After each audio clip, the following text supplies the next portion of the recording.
नमस्कार, आदाब, सत श्री अकाल। मैं शिल्पी संस्कृति आईएएस के यूट्यूब चैनल में आप सबका स्वागत करती हूं। और आज के अपने सेशन में हमने जो शुरू किया था आर्ट एंड कल्चर के प्रोग्राम को, उसमें हम अपना लेक्चर 3 देखने वाले हैं।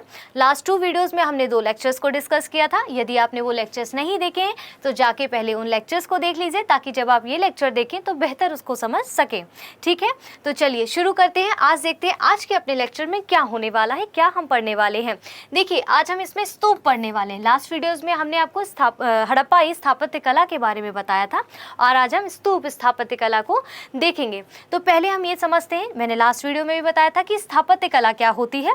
तो देखिए, भवन निर्माण और शिल्प विज्ञान का एक सम्मिलित रूप होता है स्थापत्य कला। अब स्तूप क्या होते हैं हम वो भी समझ लेते हैं, तो सम्मिलित रूप से इसको समझ पाएंगे। देखिए, स्तूप क्या होते हैं, बेसिकली एक शवदान टीले होते हैं स्तूप। ठीक है, शवदान टीले होते हैं जिसमें मृतकों के अवशेष और राख को रखा जाता था। किसको?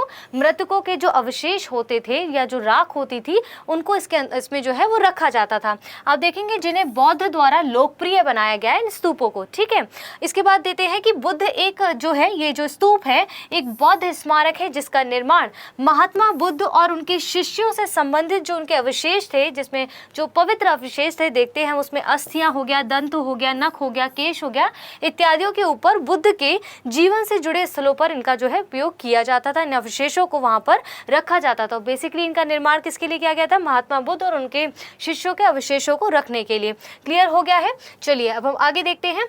फिर बोलते हैं कि स्तूप क्या है। स्तूप एक अर्ध गोलाकार संरचना है जो मेधी यानी कि चबूतरे के ऊपर बना हुआ है, एक उल्टे कटोरे के समान। इसको इस तरह से समझते हैं। देखिए, ये नॉर्मल समझने के लिए एक पिक्चर है। इसके आगे जैसे हम बढ़ेंगे लेक्चर में, उसमें आपको बेहतर तरीके से और समझाया गया है कि क्या क्या चीज़ें हैं, उनकी आधारभूत संरचना के जो है उसके आधार पर आपको समझाया जाएगा अभी। तो यहाँ पर फिलहाल हम देखते हैं कि स्तूप क्या है। एक अर्ध गोलाकार यानी कि उल्टे कटोरे के समान है। ये जो मेधी है ना, जो मेधी चबूतरे के ऊपर उल्टे कटोरे के समान इसको बनाया गया है। ठीक है, ये मेधी के ऊपर एक उल्टे कटोरे के समान इसको बनाया गया है। मूलतः स्तूप का आप निर्माण देखेंगे कि ईंट से कर उसके चारों ओर जो है वो लकड़ी के घेरे को बनाया गया है। इसको ईंट के निर्माण से करके, ईंट से इसका निर्माण करके और लकड़ी का घेरा है जो इसमें बनाया गया है स्तूप में। क्लियर हो गया है? आगे बढ़ते हैं। हम क्या कह रहे हैं कि स्तूप कला, ध्यान दीजिएगा।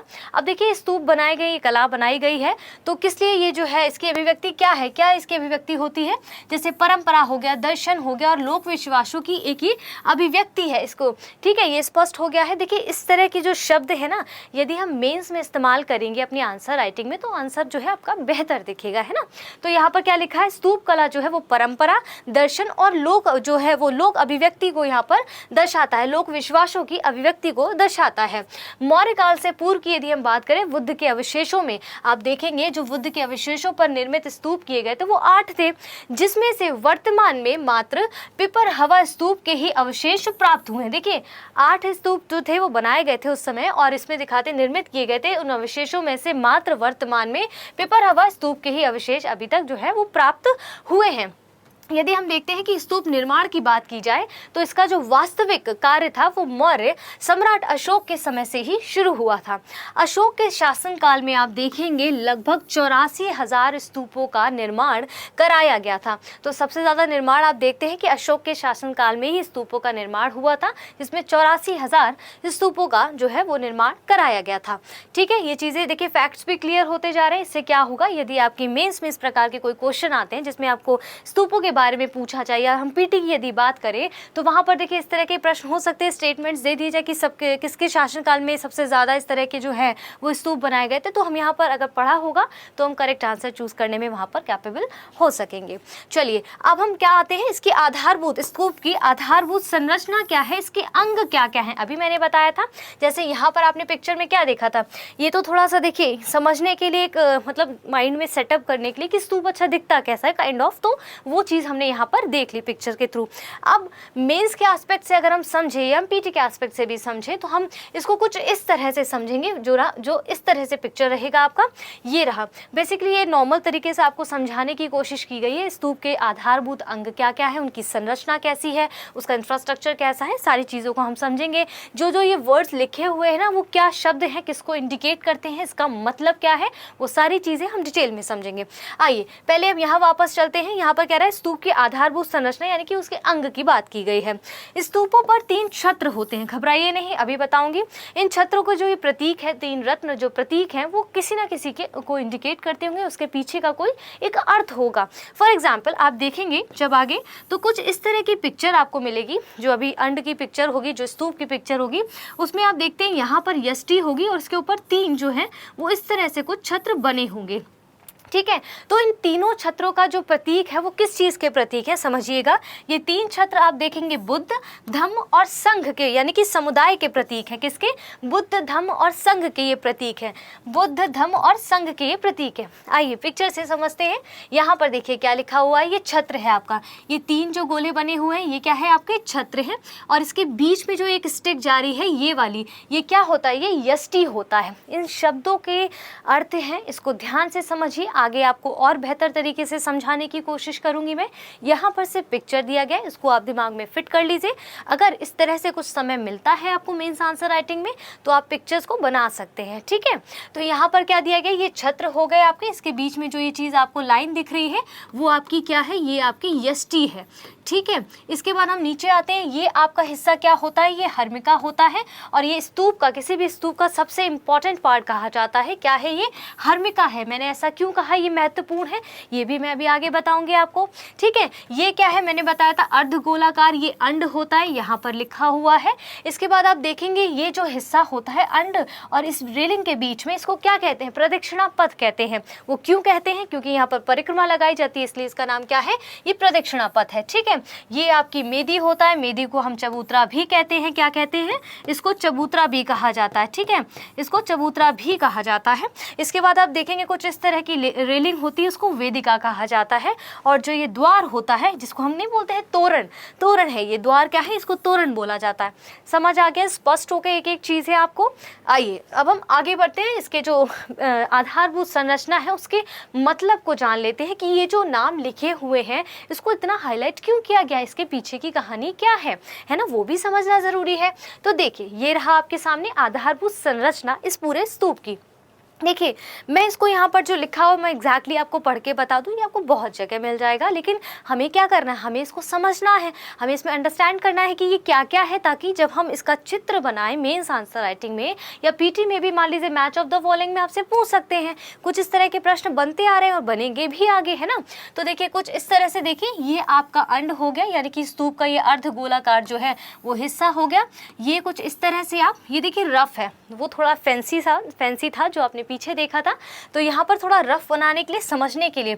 इसके बाद आप देखिए कि यहाँ पर एक ये इस तरह से एक लाइन मैंने कर दी, इसके बाद ये हो गया। ये सिर्फ समझने के लिए एक रफ तरीके से मैं आपको यहाँ पर जो है प्रेजेंट कर रही हूँ, ठीक है। ये आपका क्या हो गया? यहाँ पर ये अंड हो गया जो अर्धगोलाकार स्तूप बताया गया है। ये आपका क्या हो गया? यहाँ पर मेधी हो गया जिसको हम चबूतरा भी कहते हैं, ठीक है, यहाँ पर देखिए मेंशन किया गया है। इसके बाद आप देखेंगे ये आपका क्या है? ये हिस्सा जो है वो क्या है? प्रदक्षिणा पथ है। क्या है? ये आपका प्रदक्षिणा पथ है, ठीक है, प्रदक्षिणा पथ हो गया, ये माफ़ी चाहती हूँ, कुछ इस तरह से है। इसके बाद लास्ट में ये जो रेलिंग है ये क्या है? आपकी वेदिका है, ठीक है। यहाँ पर क्या लिख देंगे हम? वेदिका लिख देंगे। समझ आ रहा है आपको? इसके बाद आपका ये स्टिक क्या थी? यष्टि थी, जिसमें आपके 3 छत्र बने हुए थे। इसका भी मतलब मैंने बताया था, बुद्ध, धम्म और संघ है। यहाँ पर आपका क्या बना हुआ था? कुछ इस तरह से था ना, यहाँ पर ये तीसरे छत्र के ऊपर, यहाँ पर नीचे क्या था? ये हर्मिका था आपका, ठीक है, यहाँ पर लिख देंगे ये क्या है? हर्मिका है। क्लियर हो गया है? इसके बाद आप ये जो है वो छत्र है और अंदर जो इसकी स्टिक है वो क्या है? यहाँ पर यष्टि है, ठीक है। क्लियर हो रहा है आप सबको? ये सारी चीज़ें क्लियर हो गया? अब चलिए अब हम इसका मतलब समझ लेते हैं क्या होता है।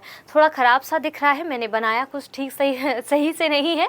इस तरह से मतलब आपको बनाने की प्रैक्टिस कर सकते हैं आप, क्योंकि उसको आप नहीं बना सकते मेंस एग्जाम में, वो थोड़ा टाइम टेकिंग है। ये सिंपल है और इसको साधारण भाषा में समझाया जा सकता है। जैसे वेदिका, देखिए रेलिंग की बात करें, मैंने बनाया ना, ये रेलिंग का हिस्सा है। तो ये क्या होता है? स्तूप की रक्षा के लिए, स्तूप की रक्षा के लिए इसको बनाया जाता है वेदिका को।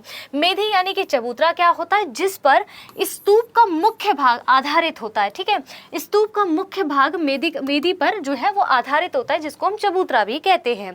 तो इंपॉर्टेंट है ये। अंड क्या है, स्तूप का गोलाकार भाग होता है। अंड क्या है, ये स्तूप का गोलाकार भाग होता है। हर्मिका क्या होता है, हर्मिका मैंने यहाँ पर लिखा हुआ है, ये काफी इंपॉर्टेंट है, ध्यान से देखिए। स्तूप के शीर्ष पर धातु का पात्र होता है। ये किसी भी स्तूप का सबसे इंपॉर्टेंट पार्ट है। क्या है, ये हर्मिका है, जिसमें आप देखेंगे स्तूप के जो है वो शीर्ष पर धातु का एक पात्र होता है। क्लियर हो गया है। छत्र क्या होता है, धर्मिका जो धार्मिक है, धार्मिक चिन्ह का प्रतीक होता है। ये छत्र मैंने आपको बता दी थी, धर्म के प्रतीक है, जैसे बुद्ध हो गया, धम्म हो गया, और आप देखेंगे संघ का ये प्रतीक है।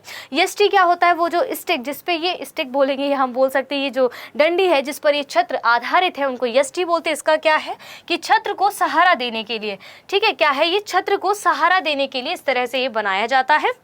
इसके बाद देखेंगे प्रदक्षिणा पथ की हम बात करें, जैसा मैंने आपको बताया प्रदक्षिणा पथ क्या होता है, जिसमें हम परिक्रमा लगाते हैं। तो वही चीज़ है, प्रदक्षिणा पथ परिक्रमा करने के लिए होता है। स्पष्ट हो रहा है सारी चीज़ें। कोई भी चीज़ें आपको अगर नहीं समझ आती हैं तो कमेंट बॉक्स पे पूछ सकते हैं। कोई भी क्वेरी होती है तो हम नेक्स्ट वीडियो में उसको कवर कर लेंगे, टेंशन की क्या बात है ना। आइए आगे बढ़ते हैं हम जल्दी से। अब स्तूप के प्रकार को देख लेते हैं। तो कितने प्रकार के स्तूप होते हैं, अभी समझा स्तूप क्या होता है, ठीक है, स्तूप की आधारभूत संरचना क्या होती है, उनके क्या क्या मतलब होते हैं। अब हम कितने टाइप के स्तूप होते हैं उसको समझते हैं। जैसे पहला यहाँ पर है, आप देखेंगे 4 स्तूप टोटल होते हैं, ठीक है, जिसमें पहला आप देखेंगे शारीरिक स्तूप है। वह स्तूप जहाँ पर महात्मा बुद्ध और उनके शिष्यों के वास्तविक अवशेष, अभी मैंने आपको थोड़ी देर पढ़ाया था कि जहाँ पर महात्मा बुद्ध और उनके शिष्यों के वास्तविक अवशेष, जैसे अस्थियां हो गया, नख हो गया, बाल हो गए, ठीक है, इसके बाद देखेंगे केश हो गया, ये सब वहाँ पर रखे जाते हैं, तो उनको क्या कहते हैं, शारीरिक स्तूप। शब्द से समझ आ रहा है शारीरिक स्तूप। स्तूप क्या, जहाँ पर शवदान टीले हैं, उसमें क्या, जिसमें मृत व्यक्ति के अवशेष और उनकी राख को रखा जाता है। वहीं हम यहाँ क्या कह रहे हैं, उनके वास्तविक अवशेषों को रखा जाता है। किसके, बुद्ध और उनके शिष्यों की बात कर रहा है।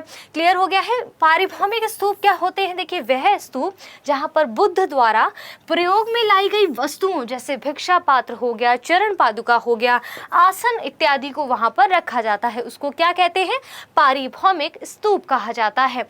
मेंस आंसर राइटिंग में जब आपसे स्तूप पूछा जाएगा, जैसे अभी हम आगे भी एक क्वेश्चन डिस्कस करेंगे मेंस का, तो इस तरह से चीजें, उसमें हालांकि इस तरह से नहीं चीजें पूछी गई हैं जो भी प्रश्न है, लेकिन प्रश्न ऐसे बनाए जाते हैं जिसमें आपसे स्तूप के प्रकार भी पूछे जा सकते हैं, है ना। तो आपको पता होना चाहिए था कि आपकी आंसर राइटिंग उसको अच्छा से जो है आप उसको डिस्क्राइब कर सके।